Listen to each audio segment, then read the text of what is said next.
Okay. Yeah, I don't know, dude. I think I said. See my screen now?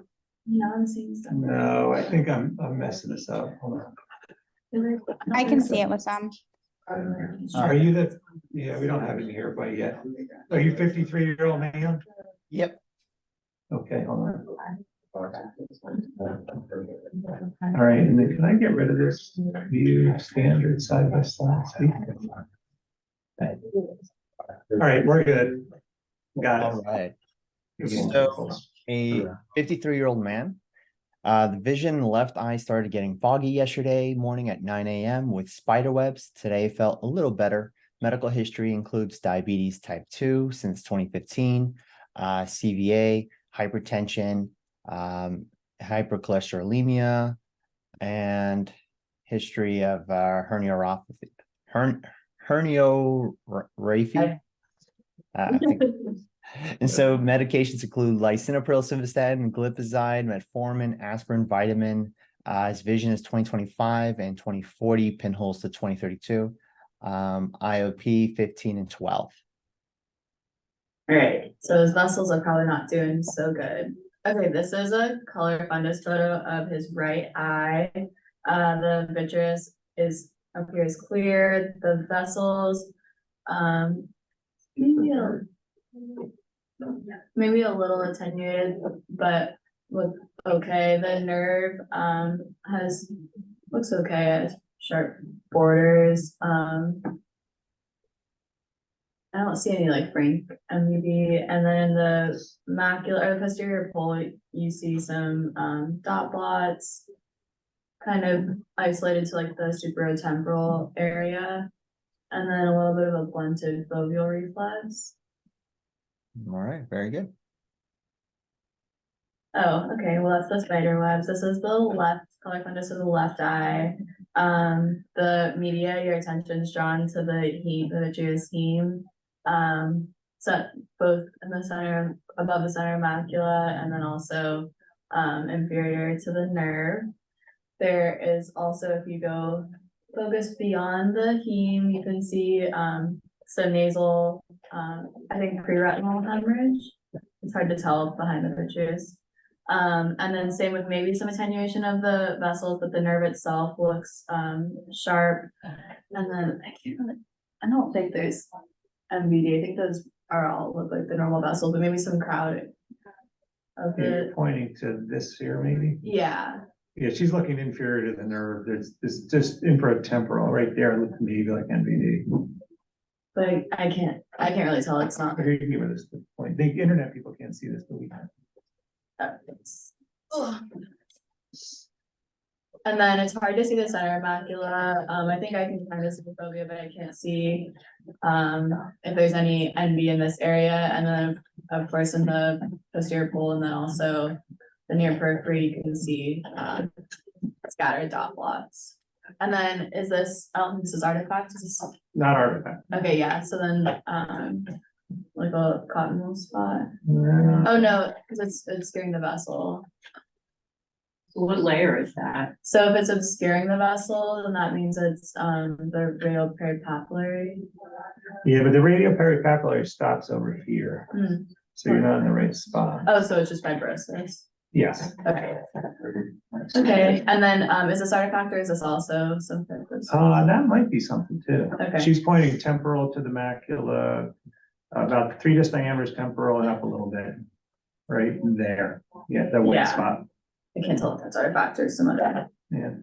Good, those are good. So you got a couple different lesions to look at. Mhm. And fluorescein can be very helpful, in diabetics, or in people with eyes that look like this. Might be diabetic. I think we know he has diabetes. Yeah. Yes. So this is an OCT of It's the left eye. yeah, the left eye. I think it's a little bit thicker over here. So OCT of the left eye. The media is, a little hazy, but it could just be because cataract. His hyaloid is not attached. The center, he has still a good foveal contour, but it's a little difficult to see the inner retinal layers as much in the fovea. But overall, I don't see any like acute disruption of the layers, at least in the center, which makes sense because he has good vision. But then your attention's drawn to some fluid hyporeflective material, like fluid filled spaces in the outer plexofen layer. Nice. This is Um, the right eye. yeah, and this is OCT of the right eye. The media is more clear, although it's not attached. The fovea itself, maybe a little bit disruption of the contour, but overall the center looks good, and maybe a little disruption of the outer but layer, but still looks pretty okay. And then you're purple, 2, okay, and then and then purple, your attention is drawn to the hyper reflective cystic areas with some hyporeflective cystic areas and hyper reflective spots, probably exudate in the temporal area. And maybe thickening as well. Okay. So this is fundus autofluid, or is it just FA? Okay, right. Oh, okay. I think it's right. Okay, so FA in the I can't see the timing, but I guess the AV phase.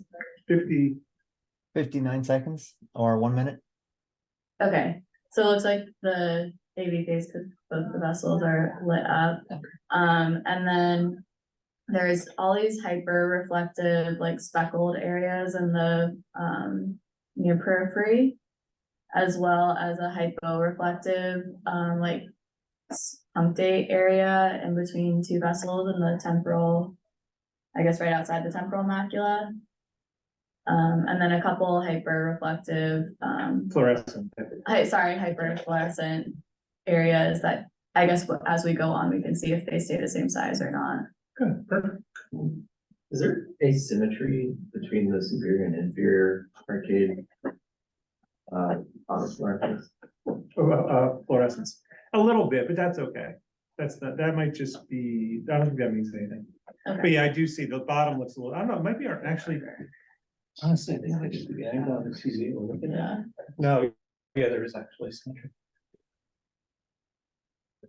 That's Yeah. I want to look at the periphery too, not just but what are you noticing about the periphery? I'll probably see it better in the previous. can you go back? There you go. Okay, So just look at the very far edges of the FA. I think she's talking about like, I'm gonna move the cursor, let me move for a second. This spot here, Yeah. so there's some areas that are kind of relatively darker. oh, okay. So some relative hypofluorescence, more pronounced in the periphery compared to in the Yeah, posterior pole. yeah, right where you have, Sam, right where you got your thing. Yeah, That area is not quite right. okay. And then I guess if I'm seeing that, then I'm also seeing that like down here. Yeah, and probably. here. Yeah. Okay. Maybe some AV making. Yeah, that's what I was trying to see with the attenuation earlier, if it was maybe nicking as well. And then so as we progress, it looks like some leakage in these hyper reflective Code areas. gray, 61, Cause it looks like it's getting code larger gray, in distinct 60, quarters. 71. Good. Probably won't. Oh, and now this is kind of having a more of a, like, I don't wanna say like moth-eaten appearance, but that's kind of what it's looking like. Although I know this is FA, so you're getting more leakage and also maybe some leakage in the smaller vessels now. They're kind of diffuse, everything's kind Yeah, like diffuse leakage, and you can still see those punctate hyperreflective spots, although they're decreased in number compared to before. And some of these relative hyporeflective areas in the area, which I'm not sure if that's artifact or not. Sorry, hyperfluorescent. Okay, and yeah, so now some same hyperfluorescent areas as well. And do you want to jump ahead and say what those might be? The hyperfluorescent areas, those guys? Like what if it looks like leakage? Well, leakage, but what the lesion might be. Like, you think it's a microaneurysm, a macroaneurysm, I think a neovascular membrane? it looks like a lot of microaneurysms, Yeah. Okay. like peripheral MV. Those are usually, anybody want to help her? Just like MV. Yeah, those are Oh, it's neovascular. MV and then okay. And they tend, and things tend to be in a certain spot, so cotton spots are around the nerve. Mhm. NVE, this picture, this patient is exactly where NVE usually is. So NVE is usually a little bit outside the arcades. It's right up against the areas of non-perfusion. So those dark areas are non-perfusion. So if you go back a couple images and just look, so the end, that's, you know, that's where you, nasally, that's where you get NVE. So Gotcha. so it's not, when you're looking at the macula, you're never gonna see NVE inside the arcades. Yeah, And you're usually not gonna see even NVE just at the arcades, except unless it's a really nasty dye, like in the absence of NVD. So in the absence of NVD, this is about where you get NVD. So if you're looking for it, it's nice to look at these pictures. So if someone's just shooting a 30-degree macular fluorescein on a diabetic on you, you're not gonna get anything from it. gotcha. You're gonna miss proliferative diabetic retinopathy, even though you did a fluorescein angiogram. So you gotta make sure they do the right thing. And you don't see any of this really on color photos. I mean, Yeah. sometimes you can really kind of look, but fluorescein, you just light up. So their diabetic retinopathy can look so much worse than you expect. So I do tend to get fluoresceins on my diabetics, especially if they're poorly controlled. And I do it more than I used to. Now I do it most diabetics. Just like, let's just check it. And then you write that you checked it, maybe 5 or 10 years later, you check it again. Because this right eye and the colors, like you said, look good. Yeah. Dr. Cohen, how often, if you're having a patient come back every month or maybe every 6 weeks, how often do you get an FA or repeat your FAs? On a diabetic, Yeah. 5 or 10 years, maybe. Oh, okay. So not that too often at all. No, hardly at all. Because once you get you're kind of staging them. So once you get it, you know what they have. Yeah, you start And then at treating that them. point, the FA doesn't really help. So let's say you're like, I don't know why you would get it. So if you're trying to get rid of the NVE with the PRP, it's still going to show up on the fluorescein a lot of time. Yeah. Yeah, so I don't usually it's a staging thing. Okay. And then this is FA of the right eye. So I can't You know what? Just skip ahead to the left one. There you go. Okay. Yes. So this is FA of the left eye. It's a little bit of a poor, there's some obscuration because of the vitreous hemorrhage, so there's shadowing that appears hypofluorescent, but we're in the arterial phase, and your attention is drawn to some hyperreflective areas superior to the nerve. And then it's kind of hard to see. Some maybe hyperreflective areas superiorly here in the periphery, and then I can't tell if it's artifact or not, but it is definitely more hypofluorescent inferiorly, inferior-temporally. And then it's kind of, okay, that's a little bit easier now. So as we progress, you see hyperfluorescent area here, yeah, where your mouse is, and then also superiorly a large hyperfluorescent area, as well as all those hyperfluorescent speckled areas that we saw in the right eye. Or the, yeah. Yeah. It's a little bit hard view. Let me go to And some more leakage, which is likely indicative of MVE and a similar distribution as the other eye. And then similar findings, more yeah. and then more. In that area nasally, remember on the picture you said it looked like possible hemorrhage? That was actually just a very pretty neovascular membrane. Okay. I don't know if it's gonna be hard for you to skip all the way back to the color. Can you go like quick back to the color in the left eye? You have to go fast. Yeah. There, you see that little red area? Yeah. That's actually neovascular membrane. Okay. It's kind of, it's a nice looking, if the hemorrhage wasn't there, that'd be a really nice picture for a book. Yeah. It's a pretty one. Yeah. Thanks, Dan. No problem. Where were we? Oops. Trying to- All right. I think, yeah, we went through it pretty well. Findings. So starry sky looking FA with leakage, staining, capillary non-perfusion in those dark zones, retinal hemorrhages in 4 quadrants, multiple microaneurysms, NVE with vit-heme, cotton wool spots. What are you thinking? So this is appearing like proliferative diabetic retinopathy. Would be at the top of my differential, and this person with, probably advanced diabetes on multiple medications, and then with some pretty characteristic findings and the MBE. But with, the macular, with the vessel findings, if the vessels were a little bit attenuated to maybe nicking, and then also with the, vitreous hemorrhage, and we could also have, like hypertensive retinopathy. And then, That's excellent. That's excellent. If you want to throw CRVO, unlikely, ocular ischemic syndrome, leukemia, sickle cell retinopathy, these are just things that can look similar on FA and some OCTs, but definitely PDR, no doubt. So diabetic retinopathy, leading cause of vision worldwide among working class or working aged adults. Sometimes I've seen in the literature. After 20 years of diabetes mellitus, 99% of patients with type 1 and 60% of type 2 would develop some degree of retinopathy. Risk factors include the duration of diabetes, uncontrolled glucose, hypertension, dyslipidemia, pregnancy, smoking. Some pathophys, you have an increase of sugar in your arteries. You start getting these advanced glycated end products, which in turn can damage the endothelium itself, but it can also create these reactive oxygen species. Both of them damage the cellular membranes and the vasculature, leading to thickened basement membranes, inflammation, which in turn also cause damage to pericytes and pericyte death, along with endothelial cell loss.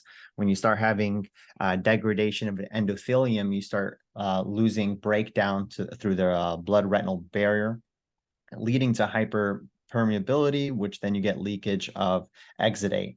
And the hypoxia also causes angiogenesis.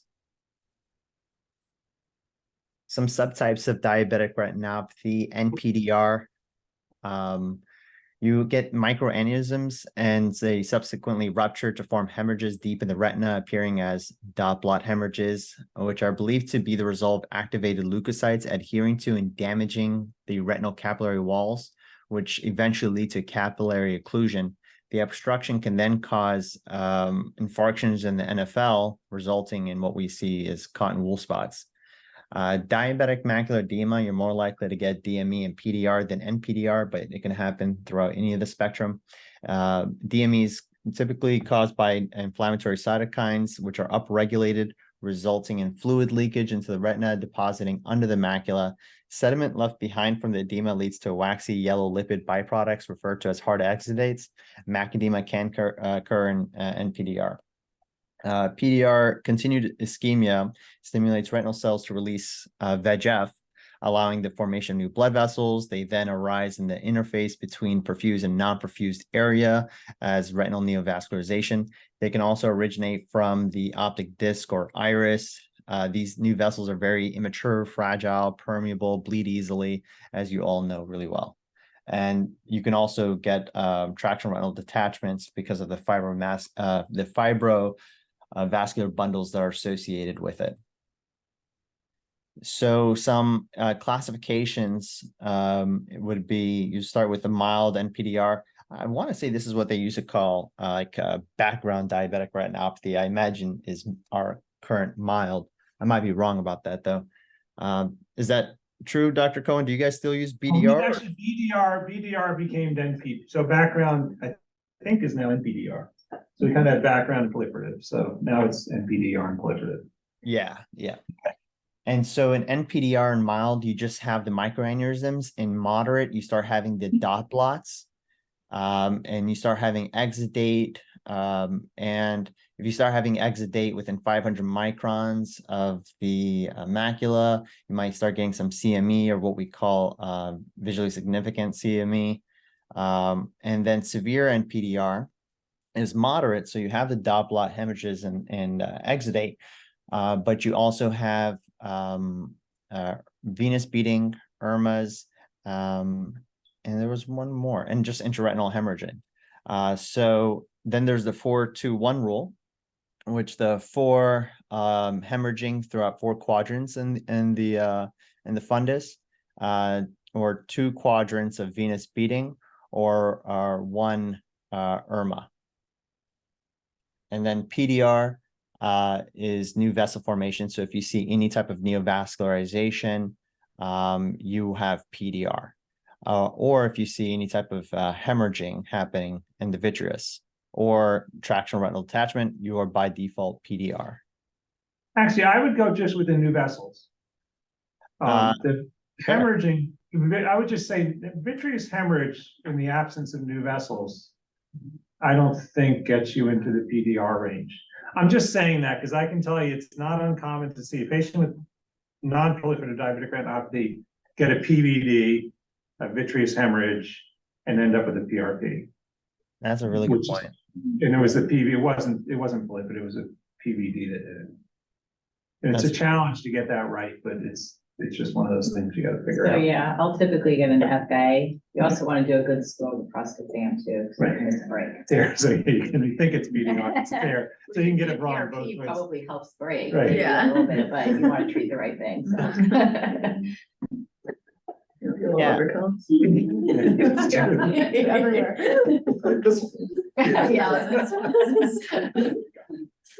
And then PDR itself is just graded as either PDR or high risk PDR. High risk PDR is greater than a quarter disc area of NVD, or any NVD associated with a vitreous hemorrhage, or any neovascular elsewhere that's greater than a half disc diameter associated with vitreous hemorrhage. It's just one of those things you have to memorize. There are questions about it. Probably will see in the OCAPs. Now, Dr. Pavin, are you still on? I'm still here. Yep. Could you have 5 minutes to explain the counting to 4 thing? I can For 10 try. minutes? I'm not sure I can still do it. I'm old. So you So we can go back, and then we'll go back to the picture and see if the residents can get it right. okay, so you need to be able to count to 4 to be able to do retina work. But you don't need to go to 5. So let's see. So the first thing you need to count is, do they have new vessels? Anywhere at all that's anterior to the retina. Not subretinal, but it's new vessels formation. That gets you 1. Ha, ha, ha, ha. Okay? Now, then you have to say, are they on the disc or within 1 disc diameter of the disc? Because that's NVD. So if you have new vessels and they're on the disc or within 1 disc diameter of the disc, that's 2. You count 1 for the new vessels and 2 for the location being near the disc. Ha, ha, ha. Okay. Now, the third element, and the third element is how severe they are. For new vessels on the disc, it's about 1/3 of a disc diameter. For new vessels not within 1 disc diameter of the disc, it's half a disc diameter of new vessels. So that's your severity. So if they're new vessels, you get 1. If they're away from the disc, you don't get a count. If they're half a disc diameter or more away from the disc, now you got to 2. All right, so how do you get to 3 with just new vessels? You have to be near the disc or within 1 disc diameter of the disc. You have to have new vessels, and you have to be severe, or 1/3 of a disc diameter. So that's 1, 2, 3, And every time you say a number, you have to say, ha, ha, ha, like you learned in Sesame Street. You got it? Now, the big one is hemorrhage. So if you have vitreous hemorrhage or pre-retinal blood, which is vitreous hemorrhage, you get 4. Commonly, the common thing I really agree with you on is probably more PRP is given than it should be, because a diabetic will have a PVD, a hemorrhage. Somebody will see the background and just presume they have to have had new vessels as the cause, and the hemorrhage is preventing you from seeing them. That's not necessarily true, but if there's a lot of background, I wouldn't fault somebody for treating such a patient. So that's how I sort of. Where's the cutoff? Where do you pull the trigger for PRP? At what count? 3. 3. Three. So 3 or over. At 3, you have a medical legal obligation to treat. If you don't treat 3, and they can go back and prove that the patient was at 3 and you didn't offer treatment of some sort, you could be held liable. It will never happen, but you could be, So Sam, if you go back to the case real quick, the colors, you got to go all the way back. Sorry. So the right eye. So start with the right eye. Okay, so where does this one end up? So if we go, what did we find in this one? You have to go to the fluorescein, I guess, because we didn't see anything in the colors.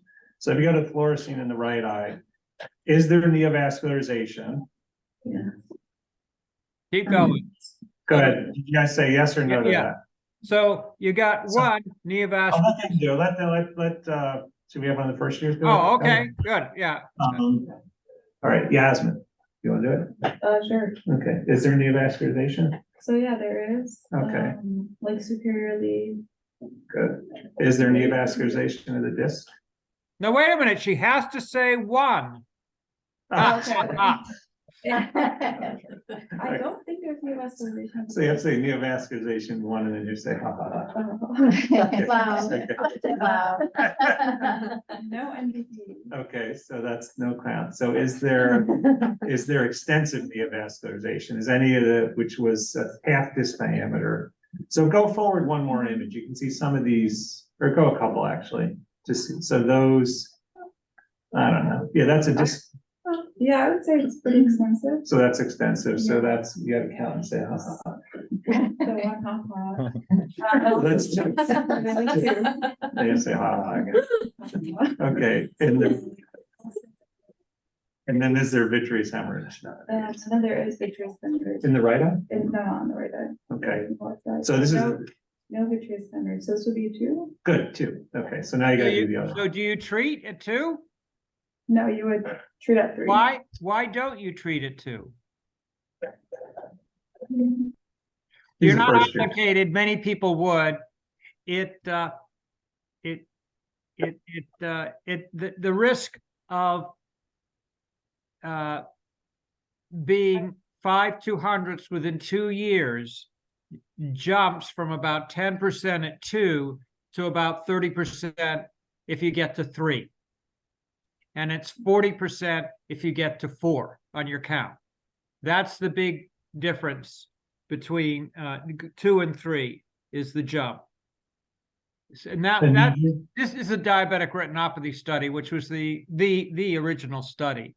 Yeah, this was all prior to anti-VEGF therapy. Right. Yeah, right. So I think we treat a little differently now. Yeah, I think. Okay, tell me. PRP, but I would start anti-VEGF therapy. Really, Okay. All right. I would, because the other eye is already bleeding. Yeah, for the other eye makes it high risk. Yeah, okay, so now what do you got on this side? You ready? Go So ahead. yeah, this one also neovascularization. So what's the count? So 1 Mm. neovascularization. You do. The ha ha ha. Be louder. Superior. It's true. Yeah. And then 2 ha ha ha. Okay. No MVP. Right. And then 3 vitreous hemorrhage. So you would treat in the side. Okay, good. So this is a high risk guy. So you've got one, that's why it's a good case. One eye's not high risk, one eye's high risk. And then for not high risk, I don't treat, I watch him, but it's this eye, you totally could treat the right eye. What are we calling that patch next to the nerve, NVD? Oh, actually, that's a good, oh goodness, It's- Dr. it's Pavin, is that one NVD? disc diameter. Well, go back to the color. Go back to the color. The leakage is blurring. You can into see it. You can see it. It's close enough. It's close enough. Okay. So I would, I normally what's called, because it doesn't start at the nerve, it kind of grew. no, toward it the doesn't nerve. have to. Any part which if any part of the NV extends within one disc diameter, it's NVD. That's the definition. Okay, That's what I was taught. okay. All right, so that's a 4. That's a 4. And it's got a 40% chance of being 5/200ths vision. And the reason they chose 5/200ths is if you don't have 5/200ths vision, or if you're 5/200ths or worse, you can't even get out of a room. It is a severe visual loss. And so you're treating to prevent really severe disability. And then one other point I always like to tell everybody, which you may or may not know the number, is with treatment, your risk of severe vision loss is not 0. No. So you gotta watch it. It's about 25. I always do I always do 50 and 25. I guess it's 40, maybe it's 40, 20.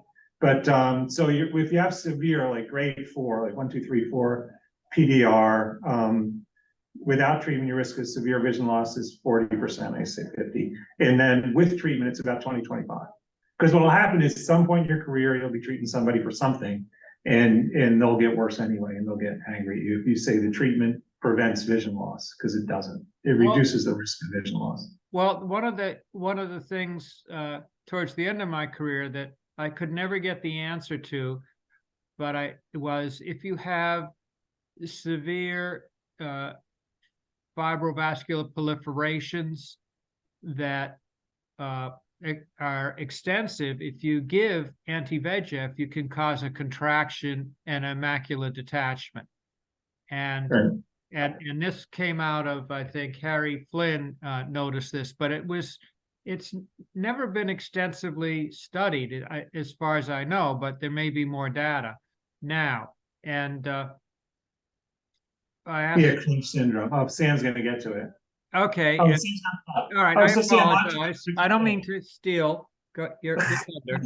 All right. Dr. Pavin, you're doing a great job. Thank you. Thank you. I'm glad you're here for this one. All right, Sam, why don't you go back to where you were, where we started? Sure. Yeah, So good. just treatment.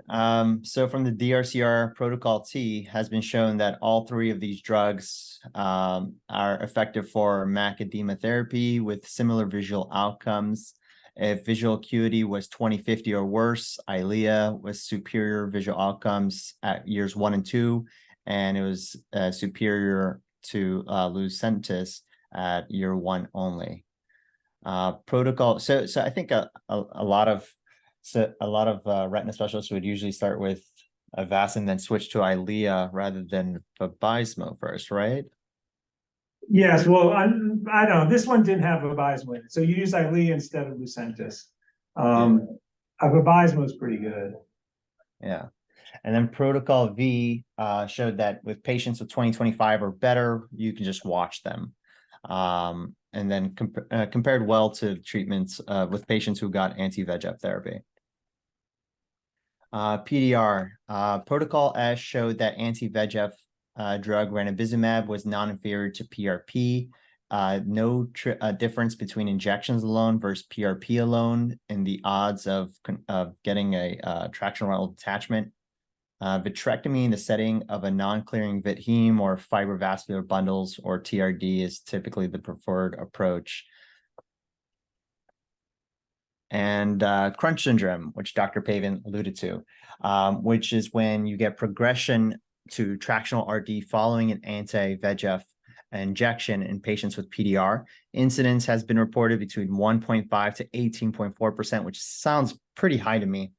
Higher in patients with severe PDR and pre-existent retinal detachment. It usually occurs 1 to 6 weeks after anti-VEGF injection with a mean duration onset of 13 days. I spent a month or two with Dr. Monska, and he liked to give IVA injections 2 to 4 days prior to PPV. In order to avoid having some of, I assume, to avoid maybe inducing some sort of contraction of those fibrovascular membranes during surgery. And in addition, he gives the IVA sometimes to decrease chances of having a vitreous hemorrhage in the middle of the surgery. I don't know if you guys do that as well. Yeah, it's much better. You know, everybody treats, but it's true. The treatment, the shots prior to the surgery can cause the crunch syndrome. And so I think Dr. Crane will not do them more than a day prior to. I like to do definitely less than the way I usually do, at least. If I can't get them a day before, at least 3 days, not less than a week.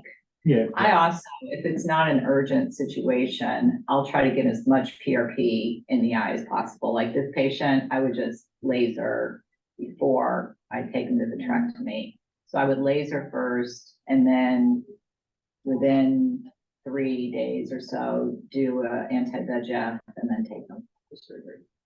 Gotcha. And for neovascularization of the angle, if you have some sort of neovascular glaucoma, are you ever concerned about getting some sort of crunch syndrome, maybe a secondary angle closure glaucoma after giving Avastin, or do you guys avoid intracameral Avastins? I don't think that's a thing. No. I don't think that's possible. Okay. I think there's too much force that you can't overcome. The forces in the retina are pretty, you know, you get this atrophic retina and you got a scar contracting, but pulling your iris up, I don't think you could get the forces. I have a patient who looked even worse than this, did PRP and whatever. I don't tend to go to surgery if their macula is flat, but I've done half dose Lucentis on her, and she has done so well because she sees like 20-30 out of that eye, has scar tissue all over. And I just do half dose Lucentis and just keeping all those new vessels at bay. Because once they start getting posterior, even with the PRP, you can still have those vessels are still there and can still grow. So can I speak? Yes, Yeah. absolutely. So my impression from looking at fluoresceins was that PRP is, if PRP is you know, a 6-shooter, then anti-VEGF meds are atom bombs in terms of making new vessels regress. So I think the PRP decreases the VEGF a little bit and you get some regression. But if you give an anti-VEGF, it is what you see on fluorescein is total shutdown of all new vessels. It's dramatic. Whereas if you have a good PRP in a patient regression, the new vessels will still leak. And right. And so what I think happens with this crunch syndrome is the treatment is so overwhelming that the vessels regress, and when they regress, they contract. And that was sort of my thinking, but as to why crunch syndrome was reported.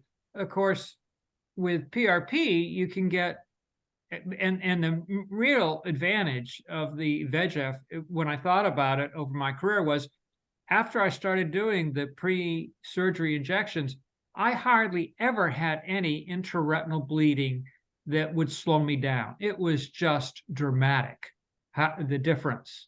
And I think it's really improved the outcomes that you're getting in this disease with surgery, giving the shot. More than you might realize, you know, being in the thick of it.